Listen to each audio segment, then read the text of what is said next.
Price Lord. உங்கள் யாவருக்கும் என்னுடைய அன்பின் வாழ்த்துக்கள். அதோடு கூட சேர்த்து உங்கள் யாவருக்கும் கிறிஸ்மஸ் மற்றும் புத்தாண்டு நல்வாழ்த்துக்களை நான் தெரிவித்துக் கொள்கிறேன். இந்த நாளில் நம் கிறிஸ்மஸ் செய்தியாக ஒரு பகுதியை நம்ம எடுத்து நம்ம வாசிக்கலாம். அதற்கு முன்பதாக ஒரு சிறிய ஒரு பாடலோடு நாம் ஆரம்பிக்கலாம். சோத்ரம். பிறந்தார் பிறந்தார் வானவர் புவி மானிட புகழ் பாடிட பிறந்தார். வானவர் புவி மானிட புகழ் பாடிட பிறந்தார். ஆமெனப்பா. உம்முடைய தெய்வீக பிரசன்னம் ஆண்டவரே ஸ்தோத்திரம். இந்த நாளில் பேச போகிற ஒவ்வொரு வார்த்தைகளும் வெளிப்படட்டும். உம்முடைய நாம மகிமைப்படட்டும். ஒரு பகுதியை எடுத்து நான் வாசிக்கிறேன். எரேமியா புஸ்தகம் 31:31. இதோ நாட்கள் வரும் என்று கர்த்தர் சொல்லுகிறார். அப்பொழுது இஸ்ரவேல் குடும்பத்தோடும் யூதா குடும்பத்தோடும் புது உடன்படிக்கை பண்ணுவேன் என்று ஆண்டவராகிய இயேசு கிறிஸ்து சொல்லுகிறார். அவர் பழைய ஏற்பாட்டின் புஸ்தகத்திலே அவர் ஆபிரகாமோடு உடன்படிக்கை பண்ணினார். ஆதியாகமம் புஸ்தகத்திலே அவர் உடன்படிக்கை பண்ணின தேவனாய் அவர் இருக்கிறார். ஜலத்தினால் இனி இந்த உலகத்தில் நான் அழிவை கொண்டு வர மாட்டேன் என்று சொல்லி ஆதியாகமம் 9:11 அவர் சொல்லுகிறார். மாம்சமானவைகள் எல்லாம் ஜலப்பிரயாணத்தினால் சங்கரிக்கப்படுவதில் என்றும் பூமியை அழிக்க இனி ஜலப்பிரயாணம் உண்டாவதில் என்றும் உங்களோடு என் உடன்படிக்கையை ஏற்படுத்துகிறேன் என்றார். அப்போ அதுக்குரிய அந்த உடன்படிக்கை எப்படி என்று சொன்னால், அவர் ஒருவரோடு ஒருவர் ஒப்பந்தம் பண்ணுவது.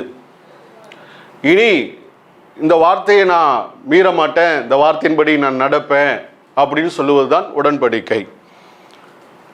அப்போ இந்த ஜலத்தினால இந்த உலகத்தில் நான் அழிவை கொண்டு வர மாட்டேன் என்று சொல்லி அந்த இடத்துல இந்த வசனம் சொல்லப்படுகிறது. ஆதியாகமம் 9:13 இப்படியாய் சொல்லுகிறது. நான் என் வில்லை மேகத்தின் மேல் வைத்தேன், அது எனக்கும் பூமிக்கும் உண்டான உடன்படிக்கை அப்படின்னு சொல்லி ஒரு வசனம் இருக்கிறது. நம்ம இப்போ மழை பெய்யும் போதெல்லாம் ஒரு விஷயம் நமக்கு தோணும். மழை பெஞ்சு முடித்த உடனே அந்த மேகத்தில் அந்த வானவில் வரும்போது நமக்கு ஒரு விஷயம் தோணும். என்னென்னா, இனிமேல் மழை வராது, வானவில் வந்துட்டுன்னு சொல்லிட்டு. அப்படியாக ஆண்டவர் பழைய ஏற்பாட்டின் புஸ்தகத்திலே ஒரு உடன்படிக்கை பண்ணினார்.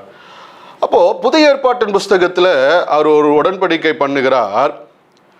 மத்தேயு புஸ்தகம் 26:28 இப்படியாய் சொல்லுகிறது. இது பாவ மன்னிப்பு உண்டாகும்படி அநேகருக்காக சிந்தப்படுகிற புது உடன்படிக்கைக்குரிய என்னுடைய இரத்தமாக இருக்கிறது என்று சொல்லி ஆண்டவருடைய இரத்தம் உடன்படிக்கை அவர் பண்ணுகிறார். அப்படி என்ன உடன்படிக்கை பண்ண வேண்டும்? அவர் எதற்காக இந்த உலகத்திலே அவர் பிறக்க வேண்டும்? எதற்காக அவர் பாடுகள் பட வேண்டும்? எதற்காக அவர் அடிக்கப்பட வேண்டும்? எதற்காக அவர் இரத்தம் சிந்தப்பட வேண்டும்? அநேகரால் எதற்கு நிந்திக்கப்பட வேண்டும்? ஒரே விஷயம்தான், இந்த உலகத்தில் உள்ள எல்லாருடைய பாவத்தையும் மன்னிப்பதற்காகவே ஆண்டவராக இயேசு கிறிஸ்து இந்த உலகத்திலே பிறந்தார். அதனால் வசனம் சொல்லுகிறது, 1 யோவான் 1:7, இயேசு கிறிஸ்துவின் இரத்தம் சகல பாவங்களையும் நீக்கி நம்மை சுத்திகரிக்கும். அவருடைய இரத்தம் நம்முடைய எல்லாருடைய சகல பாவங்களையும் நீக்கி சுத்திகரிக்கும் என்று ஆண்டவராக இயேசு கிறிஸ்து உடன்படிக்கை பண்ணுகிறார். அவர் இந்த உலகத்துக்கு வந்ததின் நோக்கமே எல்லாரும் பாவம் இல்லாமல் பரிசுத்தமாய் வாழணும், கர்த்தராகிய ஆண்டவரை ஏற்றுக்கொள்ளணும், கர்த்தரே தேவன் என்று சொல்ல வேண்டும் என்று சொல்லி பழைய ஏற்பாட்டின் புஸ்தகத்திலே அவர் இரத்தம் சிந்தப்படாத அந்த நாட்களில் ஆடு மாடு எப்படி புறாக்களை கொண்டு பலியிடுவார்கள். நான் பாவம் செஞ்சிட்டேன், என் பிள்ளை பாவம் செஞ்சுட்டான் அப்படி சொல்லிட்டு அந்த பாவமானது நிரந்தரமாகவே அது ஒழிக்கப்படாது, மேலோட்டமாகவே அந்த பாவம் மூடப்படும். அந்த மேலோட்டமாகவே அந்த பாவம் மூடப்படும். ஆனால் ஆண்டவராகிய இயேசு கிறிஸ்து இந்த 2000 வருடத்துக்கு முன்பாக எப்போ இந்த உலகத்துக்கு வந்தாரோ அநேகருடைய பாவங்கள் எல்லாம் முழுமையாகவே மன்னிக்கும்படியாய் ஆண்டவராகிய இயேசு கிறிஸ்துவை ஏற்றுக்கொள்ளும்படியாய் இந்த உலகத்திலே அவர் பிறந்தார். ஒரு சிறு பிள்ளையாய் வளர்ந்தார். எப்படி ஒரு மனுஷன் பரிசுத்தமாய் வாழணும், உண்மையாய் இருக்கணும் என்று சொல்லி அழகாக ஆண்டவராகிய இயேசு கிறிஸ்து அவர் பிறந்து 33 ஆண்டு காலங்கள் உயிரோடு கூட இருந்து அவர் எப்படி உண்மையாய் வாழ்ந்தாரோ, எப்படி பரிசுத்தமாய் இருந்தாரோ, அதே போல நாமும் இருக்க வேண்டும்படி அவருடைய சாயலாக நம்மை உண்டாக்கினார் ஆண்டவராகிய இயேசு கிறிஸ்து. இந்த நாளில் அவருடைய பிறப்பின் நற்செய்தியை கேட்டுக்கொண்டிருக்கிற உங்களுடைய வாழ்க்கையில ஒருவேளை நீங்கள் பாவத்தோடு நீங்கள் பயணித்து கொண்டிருக்கலாம். ஒருவேளை சாபங்கள் தலைமுறையாக உங்களுடைய வாழ்க்கையில இருந்து கொண்டிருக்கலாம். ஒருவேளை ஏதோ ஒரு வியாதியோடு கூட நீங்கள் இருக்கலாம். ஒருவேளை ஒரு சமாதானம் இல்லாத ஒரு சூழ்நிலையோ கூட நீங்கள் இருக்கலாம். ஆனால் ஆண்டவராகிய இயேசு கிறிஸ்து உங்களுக்காகவும் எனக்காகவும் இந்த உலகத்திலே அவர் பிறந்திருக்கிறார். அவரை நாம் விசுவாசிக்கும் போது நம்முடைய பாவங்களை அவர் மன்னிப்பார். அவரை நாம் விசுவாசிக்கும் போது நம்முடைய வியாதியை அவர் மாற்றுவார். இயேசு கிறிஸ்து எனக்காக தான் பிறந்தார் என்று நாம் விசுவாசிக்கும் போது நம் வாழ்க்கையில இருக்கக்கூடிய இருள் எல்லாவற்றையும் அவர் விலக்கி நம்மளை பரிசுத்தமாய் பாதுகாப்பாய் தேவன் நம்மளை நடத்துவார். அப்படிதான் சொல்லப்பட்டிருக்கிறது. அவள் கலிலேயா கடற்கரை ஓரமாய் நடந்து சென்ற பொழுது அங்க இருளில் இருக்கிற ஜனங்கள் பெரிய வெளிச்சத்தை கண்டார்கள் என்று சொல்லி, எப்பொழுது ஒரு மனுஷனுடைய வாழ்க்கையில ஆண்டவராகிய இயேசு கிறிஸ்து வந்தாரோ அப்பொழுதே அவனுடைய வாழ்க்கையில் இருக்கக்கூடிய இருள் எல்லாம் விலகி போயிடும். எப்பொழுது ஆண்டவராகிய இயேசு கிறிஸ்து ஒரு மனுஷனுடைய வாழ்க்கையில வந்தாரோ அவனுடைய வாழ்க்கையில் ஒரு பெரிய மாற்றங்கள் உண்டாயிருக்கும். எப்பொழுது ஆண்டவராகிய இயேசு கிறிஸ்து ஒரு மனுஷனுடைய வாழ்க்கையில வர்றாரோ அவனுடைய வாழ்க்கையில தேவன் மேல் இருக்கிற அந்த விசுவாசம் அதிகரிக்கப்படும். தேவன் எனக்காக எதையும் செய்வார் என்று சொல்லி அந்த நம்பிக்கையோடு விசுவாசத்தோடு நீங்கள் இருக்கும்போது உங்களுடைய வாழ்க்கையில் இருக்கக்கூடிய எல்லா சூழ்நிலையும் அவர் மாற்றுவார். அநேகர் ஆண்டவராகிய இயேசு கிறிஸ்துவை ஏற்றுக்கொள்ளாத அநேகருடைய வாழ்க்கையில நீங்கள் கேட்டீங்கன்னா தெரியும், என்னுடைய வாழ்க்கையில சமாதானம் இல்லை, என்னுடைய வாழ்க்கையில சந்தோஷம் இல்லை, என்னுடைய வாழ்க்கையில நிம்மதி இல்லை என்று சொல்லிதான் அவர்கள் சொல்லுவார்கள். உதாரணத்துக்கு என்னுடைய நண்பரும் என்னிடத்துல அநேக நாள் கேட்டது உண்டு, உனக்கு இருக்கக்கூடிய பிரச்சனை சேம் பிரச்சனை எனக்கு இருக்குது, உனக்கு இருக்கக்கூடிய ப்ராப்ளங்கள் எல்லாம் எனக்கு இருக்கிறது, உனக்கு என்னென்ன காரியங்கள் ரொம்ப நெருக்கத்தோடு நீ இருக்கிறியோ அதே போல எனக்கும் இருக்கிறது. ஆனா உன்னுடைய முகத்துல ஒரு பிரைட்னஸ் பார்க்கிறேன், உன்னுடைய முகத்துல ஒரு சந்தோஷத்தை பார்க்கிறேன், உன்னுடைய முகத்துல ஒரு நிம்மதியை பார்க்கிறேன், உன்னுடைய முகத்துல எதுனாலும் எப்படினாலும் எப்படினாலும் கடந்து போனாலும் நான் சந்தோஷமா இருப்பேன்னு சொல்லி உன் முகத்துல உன் பேச்சுல எல்லா காரியங்களும் ஒரு வித்தியாசம் இருக்கு. அதுக்கு என்ன காரணம் சொல்லி அவர் என்னிடத்துல கேட்டாரு. ஒரே ஒரு விஷயத்த நான் சொன்னேன், என்னுடைய வாழ்க்கையை மாற்றினது ஆண்டவராக இயேசு கிறிஸ்து. எப்பொழுது என்னுடைய வாழ்க்கையில வந்தாரோ அப்பொழுது என்னுடைய வாழ்க்கையில நிம்மதி வந்தது. எப்பொழுது ஆண்டவராக இயேசு கிறிஸ்து என்னுடைய வாழ்க்கையில வந்தாரோ என்னுடைய வாழ்க்கையில சமாதானம் வந்தது. ஆண்டவராக இயேசு கிறிஸ்து எப்பொழுது என்னுடைய வாழ்க்கையில வந்தாரோ எந்த சூழ்நிலையா இருந்தாலும் என்னை எப்படியும் ஆண்டவர் அந்த சூழ்நிலையில கடந்து செல்வார், என்னை நடத்தி செல்வார், என்னை பாதுகாப்பா இருக்க வைப்பார், என் குடும்பத்தை ஆண்டவர் சூப்பராய் நடத்துவார் என்று சொல்லி அவரிடத்துல நான் சொன்னேன். ஒரே ஒரு விஷயம் என்கிட்ட சொன்னாரு, அந்த ஆண்டவரை நானும் ஏற்றுக்கொள்ளணும், உன்னுடைய ஆண்டவரை குறித்து சொல்லு அப்படின்னு சொல்லி அவர் சொன்னாரு. நம்மளுடைய ஆண்டவராகிய இயேசு கிறிஸ்து என்னுடைய வாழ்க்கையில் என்னென்ன நன்மையை செஞ்சாரோ அதையெல்லாம் அவரிடத்துல நான் சொன்னேன். உடனே அவரும் வாழ்க்கையில் நான் இயேசு கிறிஸ்துவை ஏற்றுக்கொள்கிறேன், அந்த ஆண்டவராகிய இயேசு கிறிஸ்து என் குடும்பத்திலும் என்னுடைய உள்ளத்திலையும் என்னுடைய இல்லத்திலையும் அவர் திரும்ப பிறக்க வேண்டும், அவர் என்னுடைய குடும்பத்துக்கு வர வேண்டும் அப்படின்னு சொல்லி சொன்னார். உடனே நான் சொன்னேன், இப்படி தான் பழைய ஏற்பாட்டின் புஸ்தகத்தில் சகை என்ற ஒரு மனிதன் இருந்தான். அவனுடைய வீட்டுக்கு அவர் கடந்து செல்லும்போது சகோவின் வீட்டில் ஒரு ரட்சிப்பு வந்தது. அதே போல் இந்த நாட்களில் நீங்கள் ஆண்டவராக இயேசு கிறிஸ்துவை நீங்கள் ஏற்றுக்கொண்டு இருக்கீங்க, உங்களுடைய வாழ்க்கையிலையும் ஆண்டவர் சந்தோஷத்தையும் நிம்மதியும் சமாதானத்தையும் அவர் உங்களுடைய வாழ்க்கையில தருவார் என்ற இடத்துல நான் சொன்னேன். அவர் சந்தோஷமாய் வீட்டுக்கு கடந்து சென்றார். இதே போல ஆண்டவர் ஏற்றுக்கொள்ளாதவருடைய வாழ்க்கையில சில பரிகாரங்களை தேடி கடந்து செல்வார்கள், சில பலிகளை செலுத்துவார்கள். வாழ்க்கையில நான் பாவத்தை நான் செஞ்சுட்டேன், நான் பாவத்தோடு இருக்கிறேன்னு சொல்லிட்டு மற்ற தெய்வத்தை தேடி செல்வார்கள். ஆனா சரித்திர புஸ்தகம் இப்படியாய் சொல்லுகிறது, தெய்வத்தை தேடி போக வேண்டிய அவசியம் இல்லை. நீங்க இருக்கிற இடத்துல எப்போ ஆண்டவராக இயேசு கிறிஸ்து என் உள்ளத்துல நீங்க வாங்க சொல்றீங்களோ அப்பமே நம்மளை தேடி வருகிற தெய்வமாய் ஆண்டவராக இயேசு கிறிஸ்து இருக்கிறார். எத்தனை பேருக்கு புரியுங்கிறத நான் சொல்ல வேண்டியது அவசியம் இல்லை, உங்களுக்கு நல்லாவே புரியும். வசனம் சொல்லுகிறது, எங்கே 2-3 பேர் கூடிய நாமத்தை நீங்கள் உயர்த்தணும் அந்த இடத்துல நான் வாசம் பண்ணுவேன் என்று சொல்லி வசனம் இருக்கிறது. அவருக்கு ஒரு பெரிய கூட்டம் தேவையில்லை. நீங்க இருக்கிற இடத்துல உங்களுடைய வீட்டில் இருக்கக்கூடிய அறையை பூட்டி, ஏசப்பா எங்க உள்ளத்துல வாங்க, எங்க இல்லத்துக்குள்ள வாங்க, என்னுடைய இருதயத்துல நீங்க வாங்க, என் பாரத்தை மாற்றுங்கன்னு சொல்லும்போது ஆண்டவராகி இயேசு கிறிஸ்து உங்களுடைய வாழ்க்கையில வருவார், உங்களுடைய வாழ்க்கையில பெரிய சமாதானத்தை தருவார். இந்த பிறப்பின் நற்செய்தியை அறிவிக்கிற இந்த நாள்ல, தாவீது ஊர்ல பிறந்திருக்கிற இந்த நாட்கள்ல, இந்த மாதத்துல ஆண்டவராகிய இயேசு கிறிஸ்து உங்களுடைய வாழ்க்கையில் இருக்கக்கூடிய எல்லா இருளையும் அவர் மாற்றுவார். உங்களுடைய வாழ்க்கையில் ஒரு பெரிய சந்தோஷத்தை தருவார், உங்களுடைய வாழ்க்கையில பெரிய ஆசீர்வாதத்தை தருவார். மத்தேயு புஸ்தகம் இப்படியாய் சொல்லுகிறது, 1ஆம் அதிகாரம் 21வது வசனம், அவள் ஒரு குமாரனை பெறுவாள், அவருக்கு இயேசு என்று பெயரிடுவாயாக, ஏனெனில் அவர் தமது ஜனங்களின் பாவங்களை நீக்கி அவர்களை இரட்சிப்பார் என்றார்.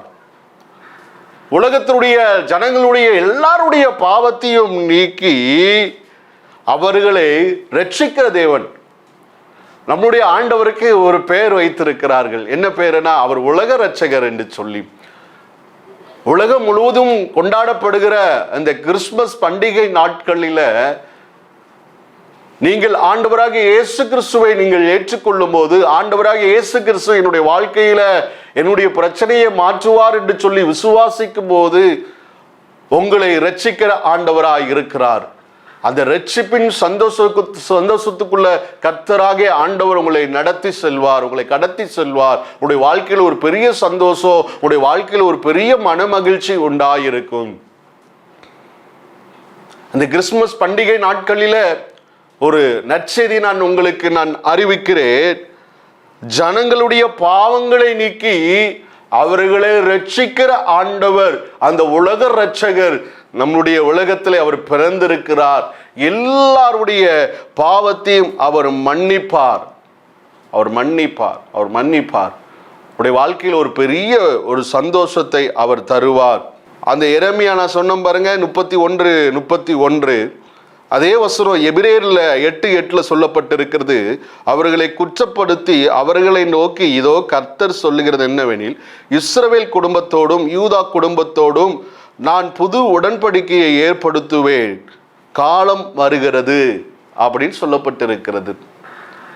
அவர் இந்த உலகத்துக்கு வந்ததன் நோக்கமே நம்மோடு கூட ஒப்பந்தம் பண்ணினார். அவருடைய இரத்தத்தினால உன்னுடைய பாவத்தை நான் நீக்குவேன், உன்னுடைய பாவத்தை நான் மன்னிப்பேன் அப்படின்னு சொல்லி ஒப்பந்தம் பண்ணுகிறார். ஆபிரகாமோடு அவர் உடன்படிக்கை பண்ணினார், ஒரு ஒப்பந்தம் பண்ணினார். வசனம் சொல்லுகிறது, ஆதியாம் புஸ்தகம் 17:2, நான் உனக்கும் எனக்கும் நடுவாக என் உடன்படிக்கையை ஏற்படுத்தி உன்னை மிகவும் திரளாய் பெருக பண்ணுவேன் என்றார். ஆதியாம் 17:4 சொல்லுகிறது, நான் உன்னோடு பண்ணுகிற உடன்படிக்கை என்னவென்றால், நீ திரளான ஜாதிகளுக்கு தகப்பன் ஆவா என்று சொல்லப்படுகிறது. ஆண்டவராகிய இயேசு கிறிஸ்து இந்த உலகத்துல அவர் பிறந்திருக்கிறார், அவர் உடன்படிக்கை பண்ணியிருக்கிறார், அவருடைய இரத்தத்தினால புதிய உடன்படிக்கை அவர் பண்ணியிருக்கிறார். இன்னொரு வசனத்தை கூட நான் எடுத்து வாசிக்கிறேன். புதிய உடன்படிக்கையின் புஸ்தகம் ரோமர் 11:27 இப்படியாய் சொல்லுகிறது, நான் அவர்களுடைய பாவங்களை நீக்கும் போது இதுவே நான் அவர்களோடு செய்யும் உடன்படிக்கை என்றும் எழுதியிருக்கிறது.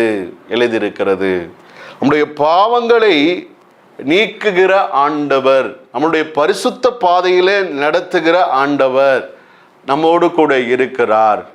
அந்த ஆண்டவராகிய இயேசு கிறிஸ்துவை நீங்கள் ஏற்றுக்கொள்ளும் போது உடைய வாழ்க்கையில் எல்லா காரியத்தையும், சகல காரியங்களையும் அவர் ஆசீர்வாதமாய் நடத்துவார். திரும்ப நான் வாசிக்கிறேன். 1 யோவான் 1:7 இப்படியாய் சொல்லுகிறது, இயேசு கிறிஸ்துவின் ரத்தம் சகல பாவங்களையும் நீக்கி நம்மை சுத்திகரிக்கும். பிளட் ஒரு மனுஷனுக்கு ரொம்ப முக்கியமானது ஒன்று. ஒரு விபத்தில் ஒரு ஆக்சிடென்ட் ஆகும்போது பிளட் ரொம்ப போயிடுச்சுன்னு வச்சுக்கோங்களேன், ஹாஸ்பிட்டலில் சேர்த்துருக்குறாங்க. அந்த ஹாஸ்பிட்டலில் அந்த பிளட் ரொம்ப லாஸ் ஆன உடனே இவங்களுக்கு ஒரு பிளட்டு ஏற்றணும், இந்த குரூப்பில் பிளட்டு ஏற்றணும்னு சொல்லி டாக்டர் சொல்லுவாங்க. சீக்கிரமாக அந்த நபரை தேடி கண்டுபிடித்து கொண்டு வாங்க, அப்போனா தான் உங்களுடைய நண்பரையோ உங்களுடைய கணவரையோ இல்லை உங்களுடைய தகப்பனையோ அல்லது உங்களுடைய தங்கச்சியோ காப்பாற்ற முடியும் என்று சொல்லுவார்கள். அப்போ அதுக்குரிய அந்த பிளட்டு வைத்திருக்கிற அந்த நபரை தேடி O பாசிட்டிவோ இல்லை P பாசிட்டிவோ அவங்களை தேடி கண்டுபிடித்து அவங்களுக்கு இந்த பிளட்டு ஏற்றுனா தான் அவங்க உயிரோடு கூட இருப்பாங்க. இதே போல் அந்த பிரசவ காலங்களில் ஸ்திரீகளுக்கு அந்த பிளட் லாஸ் ஆகும், அல்லது ஆப்ரேஷன் டைமில் பிளட் லாஸ் ஆகும். அப்போது அவங்க என்ன குரூப்பில் அந்த பிளட்டு வைத்திருக்காங்களோ அதே நபரை தேடி கண்டுபிடிக்கணும். அப்போ அதே நபரை தேடி கண்டுபிடித்து அந்த பிளட்டு ஏற்றுனாதான் இவங்களை உயிர் பிழைக்க வைக்க முடியும். அப்படிதான் செய்ய முடியும். அப்போ அந்த பிளட்டு ஏற்றின அந்த சகோதரியோ அந்த தகப்பன்மாரையோ அந்த சகோதரனையோ அந்த பிளட்டு ஏற்றின பிறகுதான் திரும்ப அவங்களுக்கு ஒரு ஜீவன், ஒரு பலன் வரும், ஒரு வல்லமை கிடைக்கும்.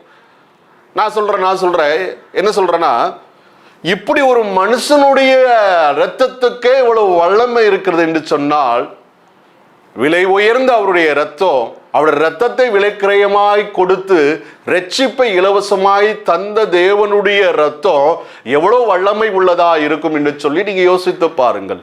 அவ்வளவு இரத்தம் ஒரு மனுஷனுடைய சரீரத்தில் லாஸ் ஆன உடனே அதே குரூப்பு பிளட் உள்ள மனுஷனை தேடி கண்டுபிடித்து அவங்களுக்கு ஏத்துனதுக்கு அவங்களுடைய சரீரத்தில் பலன் வந்துடும். ஆனா ஆண்டவராகிய இயேசு கிறிஸ்துவின் இரத்தம் சகல பாவங்களையும் நீக்கி உங்களையும் என்னையும் சுத்திகரித்தது என்று சொன்னால், இந்த உலகத்தில் ரட்சிக்கப்படாத பாவத்தோடு வியாதியோடு கூட பலவீனத்தோடு கூட எத்தனையோ சகோதரிகள் இருக்கிறார்கள். அவங்களுக்கும் இயேசு கிறிஸ்துவின் இரத்தம் தேவை. அவர் பண்ணின உடன்படிக்கை அவர்கள் நினைவு கூறணும். அங்க ஆண்டவராக இயேசு கிறிஸ்துவை ஏற்றுக்கொள்ளணும்.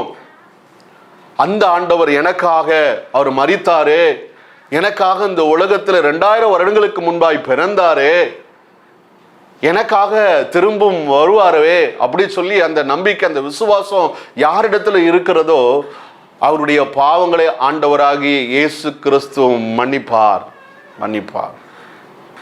இந்த நாளில் கர்த்தருடைய வார்த்தையை கேட்டுக்கொண்டிருக்கிற என் அன்பு சகோதரனே, அன்பு சகோதரியே, அந்த கிறிஸ்துமஸ் நற்செய்தியில ஆண்டவர் நமக்கு சொல்லுகிற வார்த்தை என்னவென்று சொன்னால், நான் அவர்களுடைய பாவங்களை நீக்கும் போது இதுவே நான் அவர்களோடு செய்யும் உடன்படிக்கை என்றும் எழுதியிருக்கிறது என்று சொல்லி அந்த ரோமர் புஸ்தகம் 11:27 சொல்லப்படுகிறது. ஜனங்களுடைய பாவங்களை மன்னிப்பதற்காகவே இந்த உலகத்திலே வந்தார். அவர் பிறந்தார்.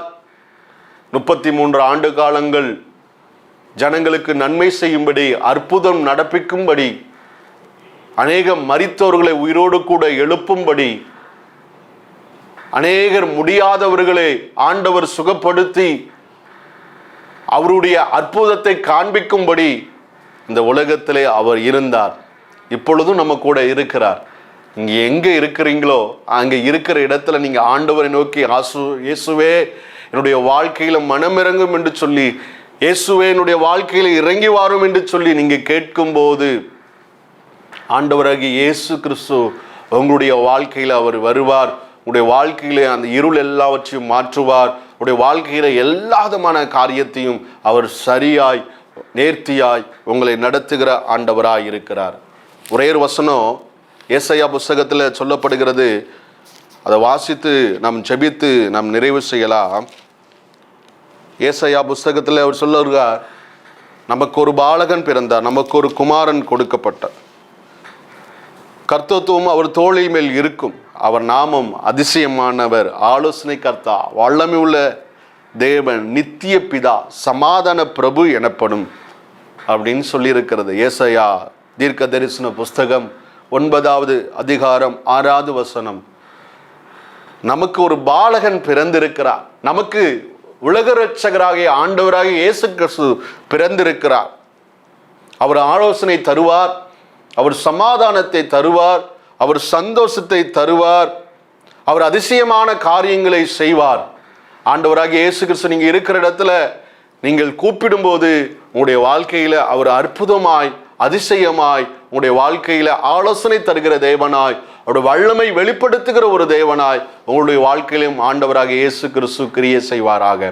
இருக்கிற இடத்துல நாம் அப்படி கண்களை மூடி நாம் ஜெபிக்கலாம். மகா பரிசுத்தும் கிருபை நிறைந்த நல்ல தகப்பனே, இந்த ஆசீர்வாதமான ஆண்டவரே ஸ்தோத்திரம், அந்த கிறிஸ்மஸ் நற்செய்தி ஆண்டவரே அறிவிக்கிற இந்த நேரத்தில் நாங்கள் ஆண்டவரே அப்பா ஸ்தோத்திரம், உங்களுடைய வார்த்தை உங்களுடைய ரத்தம் என்னெல்லாம் எங்களுடைய வாழ்க்கையில் செய்யும் என்று சொல்லி நாங்கள் ஆண்டவரை தியானித்தப்பா. நம்முடைய கிருபை ஆண்டவரை ஒவ்வொருத்தர் மேல் இருக்கட்டும். எல்லோருடைய பாவத்தை கர்த்தர் மன்னிங்கப்பா. எல்லோருடைய ஆண்டவரை வியாதியை தேவன் மாற்றுங்கப்பா. உங்களுடைய கிருபை எல்லோரோடு கூட இருக்கட்டும். உங்களுடைய நாமம் மகிமைப்படட்டும். இயேசுவின் நாமத்தினால் ஆண்டவரே நீர் பிறந்த ஆண்டவரே அப்பா ஸ்தோத்திரம் நாளை நாங்கள் நினைவு கூறுகிறோம். ஆண்டவரே நாட்களை விசேஷித்துக் கொள்ளுங்கள் என்று சொன்னீரே ஆண்டவரே ஸ்தோத்திரம். அப்பா நீர் பிறந்த ஆண்டவரே அப்பா இந்த நாட்களில் ஆண்டவரே ஸ்தோத்திரம் ஒவ்வொருத்தருடைய வாழ்க்கையிலும் தேவன் ஆண்டவரே இல்லத்திலையும் உள்ளத்திலையும் பிறப்பீராக. ஒவ்வொருத்தருடைய வாழ்க்கையிலும் சமாதானத்தையும் சந்தோஷத்தையும் கர்த்தர் தருவீராக. நம்முடைய நாம மாத்திரம் மகிமைப்படட்டும். எல்லா துதி கன மகிமையெல்லாம் உங்கள் ஒருவருக்கு செலுத்துகிறோம். இயேசுவின் நாமத்தினால ஜெபிக்கிறோம் பிதாவே. ஆமேன், ஆமேன், ஆமேன்.